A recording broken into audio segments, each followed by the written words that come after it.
نحمده ونصلي على رسوله الكريم اما بعد فاعوذ بالله من الشيطان الرجيم بسم الله الرحمن الرحيم رب اشرح لي صدري ويسر لي امري واحلل عقدة من لساني يفقهوا قولي. حدیث نمبر 67 جنت مثال.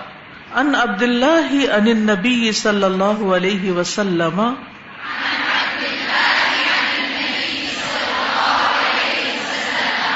انه قال المرء مع من احب. کتاب الادب. عبداللہ بن مسعود رضی اللہ عنہ نبی کریم صلی اللہ علیہ وسلم سے روایت کرتے ہیں کہ آپ صلی اللہ علیہ وسلم نے فرمایا، جنت میں آدمی اس کے ساتھ ہوگا جس سے وہ محبت کرتا ہے، یعنی دنیا میں جس سے محبت کرتا ہے جنت میں بھی اس کے ساتھ ہوگا. تو اگر کوئی کسی نیک انسان سے محبت کرتا ہے اور وہ نیک انسان جنت میں گیا تو یہ بھی اس کے ساتھ ہوگا، اور اگر ایسا نہ ہوا تو وائس ورثہ بھی ہو سکتا ہے. اس حدیث کا سیاق کچھ یوں ہے. عبداللہ بن مسعود رضی اللہ عنہ روایت کرتے ہیں، وہ کہتے ہیں کہ ایک شخص رسول اللہ صلی اللہ علیہ وسلم کی خدمت میں حاضر ہوا اور عرض کی، اے اللہ کے رسول، آپ اس آدمی کے متعلق کیا فرماتے ہیں جو لوگوں سے محبت رکھتا ہے لیکن ان میں سے نہیں ہو سکا، یعنی اپنے عمل اور کردار میں ان جیسا نہیں بن سکا. اس سے نیک لوگوں سے محبت بہت ہے لیکن وہ اتنی زیادہ نیکی کر نہیں سکا. آپ اس آدمی کے متعلق کیا فرماتے ہیں کہ اس کا کیا بنے گا؟ تو رسول اللہ صلی اللہ علیہ وسلم نے فرمایا، آدمی اسی کے ساتھ ہوگا جس سے وہ محبت رکھتا ہے. تو ہم سب کو بھی یہ سوچنا چاہیے کہ ہم کس سے محبت رکھتے ہیں. ایمان والوں سے، اچھے اعمال والوں سے، اچھے اخلاق والوں سے، نیک کام کرنے والوں سے، جو نیکی میں ہم سے آگے ہوں. کیونکہ ہوتا یہ ہے کہ جب انسان کسی سے محبت کرتا ہے تو اس جیسا بننے کی بھی کوشش کرتا ہے، اس کے طریقوں پر بھی چلنے کی کوشش کرتا ہے. تو پھر یہ محبت اس کو ایک اچھی راہ پہ لگا دیتی ہے. ایسی محبتیں انسان کو اللہ تعالیٰ کے قریب کر دیتی ہیں. تو اس لیے بہت ضروری ہے کہ ہم سب اپنی اپنی محبتوں کا جائزہ لیں کہ وہ نیک لوگوں سے ہیں یا بد لوگوں سے ہیں یا برے کردار کے لوگوں سے ہیں. اسی طرح ایک اور روایت میں آتا ہے، صحیح مسلم کی، انس بن مالک سے روایت ہے. وہ کہتے ہیں کہ ایک شخص نے رسول اللہ صلی اللہ علیہ وسلم کی خدمت میں حاضر ہو کر عرض کیا، اے اللہ کے رسول، قیامت کب آئے گی؟ آپ نے فرمایا، تم نے قیامت کے لیے کیا تیاری کر رکھی ہے؟ اس نے عرض کیا، اللہ اور اس کے رسول کی محبت، یعنی میرے پاس بس یہ دو محبتیں ہیں. آپ نے فرمایا، تو بے شک تم انہی کے ساتھ ہوگے جن سے تم محبت کرتے ہوگے. یعنی اگر رسول اللہ صلی اللہ علیہ وسلم سے محبت کرتے ہو تو پھر آخرت میں انہی کے ساتھ اٹھائے جاؤ گے، اور اگر اللہ سے محبت کرتے ہو تو اللہ تعالیٰ کا قرب نصیب ہوگا. انس کہتے ہیں، ہمیں اسلام لانے کے بعد نبی صلی اللہ علیہ وسلم کے قول فَإِنَّكَ مَعَ مَنْ أَحْبَبْتَ سے بڑھ کر کسی اور بات سے اتنی زیادہ خوشی نہیں ہوئی. انس کہتے ہیں، پس میں اللہ اور اس کے رسول صلی اللہ علیہ وسلم اور ابو بکر اور عمر رضی اللہ عنہما سے محبت رکھتا ہوں اور امید کرتا ہوں کہ میں انہی کے ساتھ ہوں گا اگرچہ میں نے ان جیسے اعمال نہیں کیے. یعنی کون نبی صلی اللہ علیہ وسلم جیسے اعمال کر سکتا ہے؟ کون ابو بکر رضی اللہ عنہ جیسے عمل کر سکتا ہے؟ کون عمر رضی اللہ عنہ جیسے عمل کر سکتا ہے؟ لیکن اگر ہمیں واقعی سچے دل سے ان سے محبت ہے تو انشاءاللہ قیامت کے دن بھی انہی لوگوں کے ساتھ اٹھائے جائیں گے. یہ جو اللہ کی خاطر محبت ہوتی ہے یہ جنت میں لے جانے کا باعث ہوتی ہے. رسول اللہ صلی اللہ علیہ وسلم نے فرمایا، تم جنت میں داخل نہیں ہوگے جب تک کہ ایمان نہ لاؤ، اور ایمان نہ لاؤ گے جب تک کہ آپس میں محبت نہیں کرو گے. یعنی ایمان ہی پورا نہیں ہوتا، مکمل نہیں ہوتا، قابل قبول نہیں ہوتا جب تک کہ اہل ایمان آپس میں محبت نہ کریں. تو آج کل ہم دیکھیں کہ ہمارے گھروں میں کیا ہو رہا ہے، ہمارے اداروں میں کیا ہو رہا ہے. 4 لوگ کہیں اکٹھے بیٹھ کر آپس میں اتفاق سے، محبت سے، مشورے سے، ایک دوسرے کا لحاظ کرتے ہوئے، ایک دوسرے پر اعتماد کرتے ہوئے بات نہیں کر پاتے. تو اس لیے بہت ضروری ہے کہ ہم سب اس بات کا جائزہ لیں کہ کیا ہم ایمان والوں سے محبت کرتے ہیں. یعنی جنرلی بھی جو نیک لوگ ہیں، ضروری نہیں کہ صرف ابو بکر اور عمر رضی اللہ عنہما سے محبت کی جائے، بلکہ جو بھی نیک لوگ ہوں اور جو بھی ہمارے ساتھی ہوں جو نیکی اور دین کے کام میں ہمارے ساتھ شریک ہوں، ان سے ہمارے تعلقات کیسے ہیں. اور آپ دیکھیے جس ٹیم کے اندر، جس جماعت کے اندر، جس گروہ کے اندر، جن لوگوں کے اندر، جس خاندان کے اندر، جس گھرانے کے اندر آپس میں محبت ہوتی ہے، وہاں خوشیاں ہی خوشیاں ہوتی ہیں. آپس کا اعتماد انسان کی ہر چیز میں بہتری کا سبب بن جاتا ہے. یعنی انسان کی خوشی کا سبب بھی، انسان کی پروگرس کا سبب، ترقی کا سبب، آگے بڑھنے کا. کیونکہ جب انسان آپس میں محبت کرتے ہیں تو پھر وہ دوسروں کو اپنے اوپر ترجیح دیتے ہیں اور ایک دوسرے کو اپنے سے آگے بڑھانے کی کوشش کرتے ہیں. اور جب دوسروں کو کوئی خیر پہنچتی ہے تو وہ اس پر حسد نہیں کرتے، بلکہ خوش ہوتے ہیں کہ شکر ہے کہ کوئی اچھا کام کر رہا ہے. اور جو بھی کوئی اچھا کام کر رہا ہوتا ہے پھر وہ اس سے محبت کرتے ہیں. تو اس لیے بہت ضروری ہے کہ ہم اللہ کی خاطر، یعنی کسی لالچ سے نہیں، کسی دنیا کی وجہ سے نہیں، بلکہ صرف اللہ کو خوش کرنے کے لیے ایک دوسرے سے محبت کریں. اسی طرح رسول اللہ صلی اللہ علیہ وسلم نے فرمایا، ایمان کا سب سے مضبوط کڑا اللہ کی خاطر محبت اور اللہ کی خاطر بغض رکھنا ہے. یہ ایمان کا سب سے مضبوط کڑا ہے، جس کو انسان تھام لے تو گرتا نہیں. پھر اللہ کی خاطر محبت ایمان کی تکمیل کا باعث ہے، ایمان کو مکمل کرتی ہے. رسول اللہ صلی اللہ علیہ وسلم نے فرمایا، جو شخص اللہ کی رضا کے لیے کچھ دے، اللہ کی رضا کے لیے روکے، اللہ کے لیے محبت کرے، اللہ کے لیے بغض رکھے اور اللہ کی رضا کے لیے نکاح کرے، اس نے اپنا ایمان مکمل کر لیا. اور جو جتنی محبت کرے گا اتنا ہی اللہ کو زیادہ محبوب ہوگا. ابو درداء رضی اللہ عنہ سے روایت ہے کہ رسول اللہ صلی اللہ علیہ وسلم نے فرمایا، وہ دو شخص جو غائبانہ اللہ کے لیے ایک دوسرے سے محبت رکھتے ہیں، یعنی اب انہوں نے دیکھا بھی نہیں ایک دوسرے کو، ایک دوسرے سے کوئی ان کا مالی لین دین بھی نہیں، کوئی رشتہ داری بھی نہیں، کوئی ان کا آپس میں ویسے تعلق نہیں، صرف اس لیے کہ کسی کی نیکی کی بنا پر وہ اس سے محبت کرتے ہیں. تو ان میں سے اللہ کو زیادہ محبوب وہ شخص ہے جو اپنے ساتھی سے زیادہ محبت کرنے والا، یعنی جو جتنی زیادہ محبت کرتا ہے اتنا ہی زیادہ محبوب ہے. لیکن ہم اس محبت کے معاملے میں بھی بڑے بخیل واقع ہوئے ہیں. ہم یہ چاہتے ہیں کہ دوسرے ہم سے زیادہ محبت کریں اور ہم صرف نخرے دکھاتے رہیں، ہم محبت نہ کریں. کیونکہ بعض لوگ یہ سمجھتے ہیں کہ محبت کرنے سے ہماری ناک نیچی ہو جائے گی اور ہمارا پھر وہ روب نہیں رہے گا، یا ہم دوسرے کے مقابلے میں نیچے پڑ جائیں گے، کمزور پڑ جائیں گے. حالانکہ ایسا نہیں ہے. جو چیز ایمان کو مکمل کرتی ہو، جس کا ایمان جتنا زیادہ ہو، جو اللہ کا جتنا زیادہ محبوب ہو، اللہ سبحانہ وتعالیٰ اس کو نیچا نہیں ہونے دیتا. پھر اللہ کی خاطر محبت کرنے سے اللہ کی محبت ملتی ہے انسان کو. وہ مشہور حدیث ہے صحیح مسلم کی، ابو ہریرہ رضی اللہ عنہ کہتے ہیں کہ نبی صلی اللہ علیہ وسلم نے فرمایا، ایک شخص اپنے بھائی سے ملنے کے لیے گیا جو دوسری بستی میں تھا، تو اللہ نے اس کے راستے پر ایک فرشتے کو نگرانی یا انتظار کے لیے مقرر کر دیا. پھر وہ شخص اس فرشتے کے سامنے آیا تو اس نے کہا، کہاں جانا چاہتے ہو؟ اس نے کہا، میں اپنے ایک بھائی کے پاس جانا چاہتا ہوں جس بستی میں. اس نے پوچھا، تمہارا اس پر کوئی احسان ہے جسے مکمل کرنا چاہتے ہو؟ اس نے کہا، نہیں، بس مجھے اس کے ساتھ صرف اللہ کی خاطر محبت ہے. اس نے کہا، تو میں اللہ ہی کی طرف سے تمہارے پاس بھیجا جانے والا قاصد ہوں کہ اللہ کو بھی تمہارے ساتھ اسی طرح محبت ہے جس طرح اس کی خاطر تم نے اس سے محبت کی. تو جو اللہ کی خاطر دوسروں سے محبت کرتا ہے، اسی وجہ سے ملاقات کرنے کے لیے جاتا ہے اور کوئی وجہ نہیں، تو اللہ سبحانہ وتعالیٰ کی محبت ایسے لوگوں کے لیے واجب ہو جاتی ہے. تو اللہ کی محبت حاصل کرنے کے طریقے بھی ہمیں پتہ ہونے چاہیے. ایک شخص جو تھا وہ نماز کی ہر رکعت میں قل هو اللہ پڑھتا تھا، یعنی جو بھی سورت پڑھتا ساتھ یہ. تو جب اس سے پوچھا گیا کہ تم یہ کیوں پڑھتے، تو اس نے کہا، مجھے اس سورت سے محبت ہے. تو آپ نے کیا فرمایا؟ تمہاری اس سورت کی محبت کی وجہ سے اللہ تعالیٰ تم سے محبت کرتا ہے، یعنی یہ محبت تمہیں جنت تک لے جائے گی. تو اس لیے اپنی نیت خالص کرتے ہوئے، اللہ کی خاطر دوسروں کی غلطیوں کو معاف کرتے ہوئے، دوسروں کی کمزوریوں کو اگنور کرتے ہوئے، کیونکہ کوئی بھی انسان پرفیکٹ نہیں، کوئی انسان دنیا میں آپ کے معیار پہ پورا نہیں اتر سکتا، لیکن بہت سے لوگوں میں بہت سی خوبیاں ہوتی ہیں، تو ان خوبیوں کو دیکھتے رہے، سراہتے رہے. ایسے لوگوں کو قیامت کے دن نور کے ممبر ملیں گے. ابو مسلم خولانی سے مروی ہے، وہ کہتے ہیں کہ میں نے معاذ رضی اللہ عنہ سے کہا، میں اللہ کی خاطر آپ سے محبت کرتا ہوں. تو انہوں نے مجھے اپنی طرف کھینچا اور کہا، تم نے کیا کہا؟ میں نے کہا، میں اللہ کی خاطر آپ سے محبت کرتا ہوں.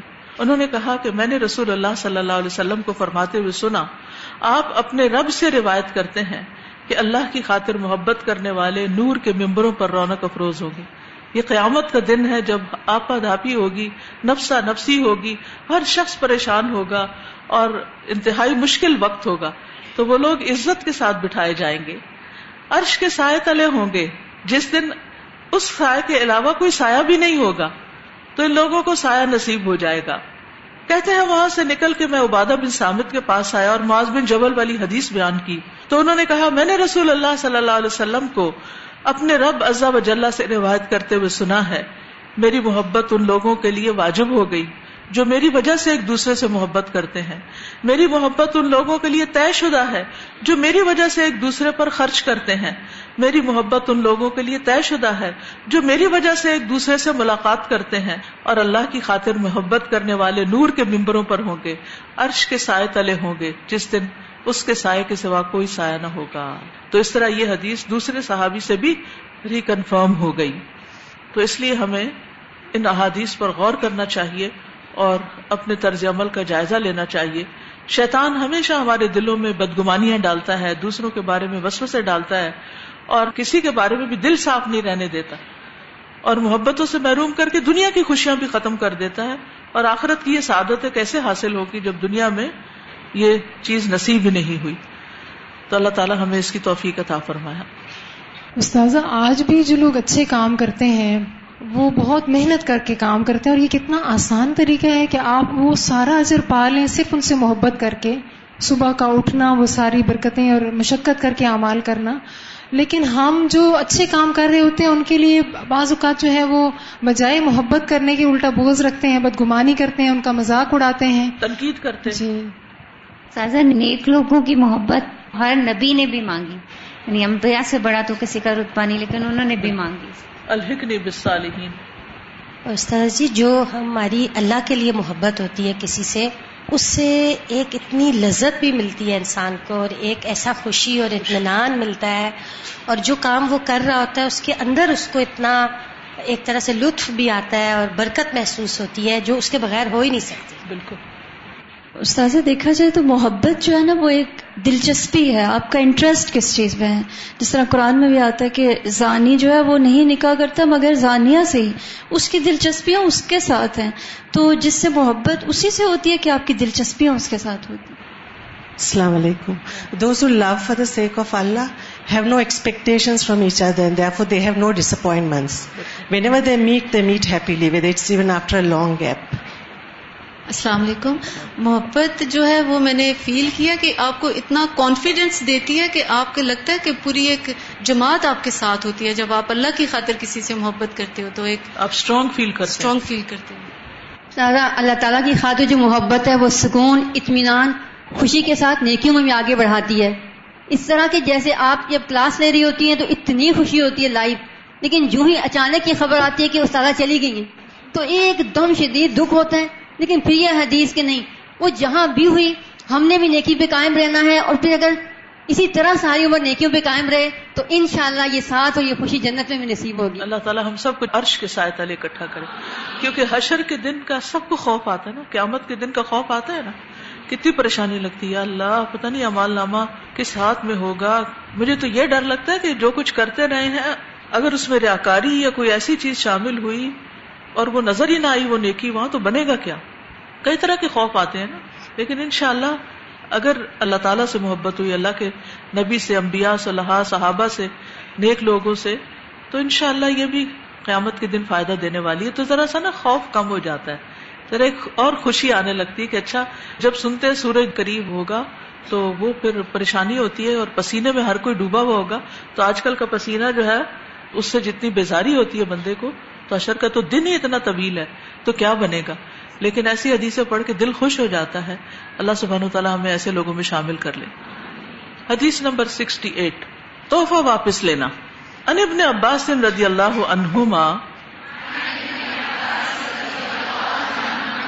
قال قال النبی صلی اللہ علیہ وسلم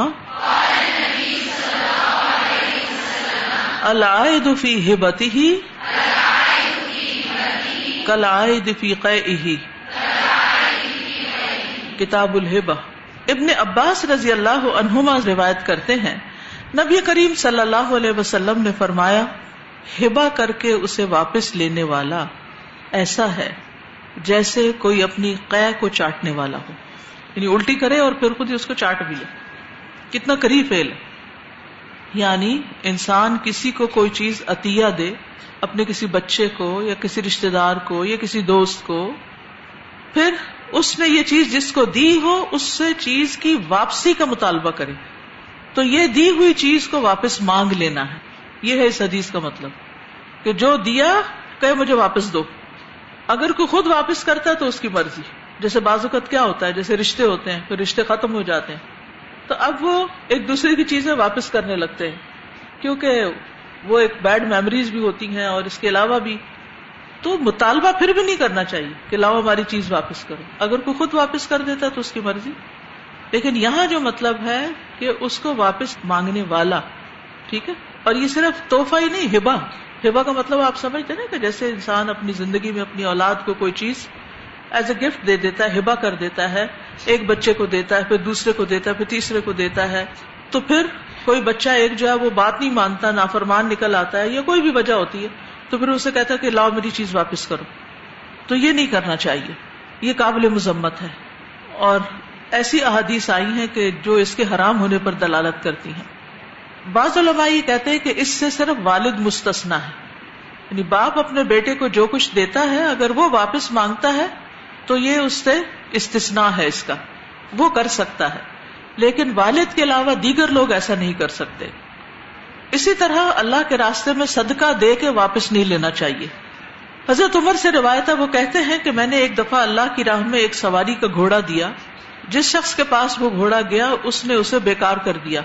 میں نے ارادہ کیا کہ میں اسے دوبارہ خرید لوں. میرے ذہن میں خیال آیا کہ وہ اس گھوڑے کو سستا بیچ دے گا کیونکہ اتنا اس کو برا حال کر دیا تھا اس نے. میں نے نبی صلی اللہ علیہ وسلم سے اس کے متعلق دریافت کیا تو آپ نے فرمایا اسے مت خریدو، اپنا صدقہ واپس نہ لو اگرچہ وہ ایک درہم میں تمہیں دے ڈالے، کیونکہ صدقہ دے کر واپس لینے والا اپنی قے کر کے چاٹنے والے کی طرح ہے. اسی طرح ابن عباس کہتے ہیں میں نے رسول اللہ صلی اللہ علیہ وسلم کو فرماتے ہوئے سنا، اس شخص کی مثال جو صدقہ کرتا ہے پھر اپنے صدقے کو واپس لے لیتا ہے اس کتے کی طرح ہے جو قے کرتا ہے پھر اپنی قے کھاتا ہے. یعنی انتہائی قریب، انتہائی گندا فعل ہے، ایسا نہیں کرنا چاہیے. یعنی صدقہ دے کے بھی، مثلاً آپ نے کوئی اپنی انگوٹھی دی فی سبیل اللہ، پھر جو آپ نے دی انہوں نے بیچنی شروع کر دی، تب آپ کا دل تھوڑا ہو گیا تو آپ نے کہا کہ اب یہ تو کم قیمت پہ بیچ دیں گے، چلو میں اسے دوبارہ خرید لیتا ہوں. یا ان سے کہتے نہیں اب میری نیت بدل گئی، میری انگوٹھی واپس کریں. تو یہ نہیں کر سکتے.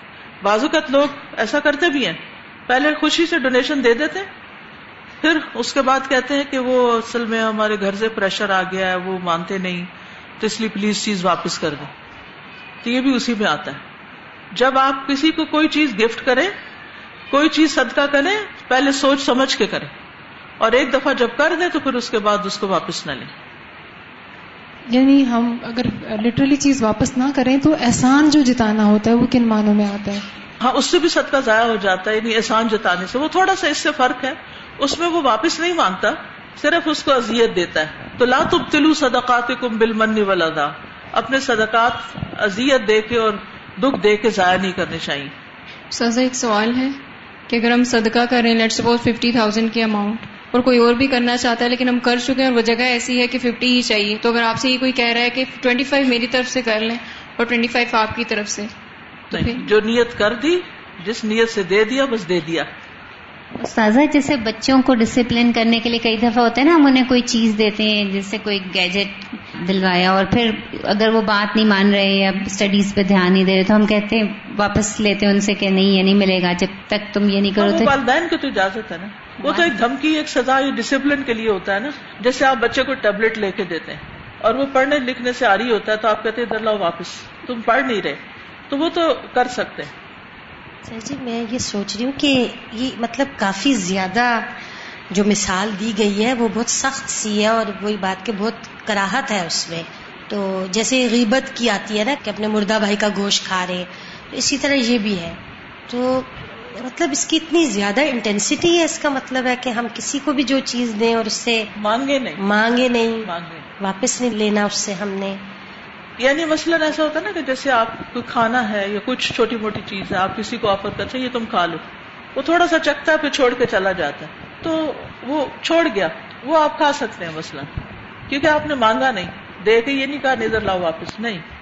اگر کوئی اپنی مرضی سے کہتا ہے کہ اب اس کا ہو گیا، اب وہ اپنی مرضی سے آپ کو بھی بیچ میں سے کچھ دیتا ہے تو کوئی حرج نہیں.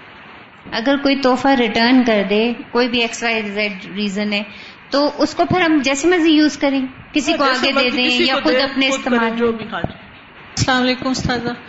یہ ابھی حال ہی میں نا میں نے ایک بچی ادھر یہ میری سہیلی اس نے یہ کیا سورۃ البقرہ کی تکمیل ہوئی تو میں نے اس کو گفٹ میں وہ جو آپ کی والی بک ہے فہم القرآن کی وہ میں نے گفٹ کر دی.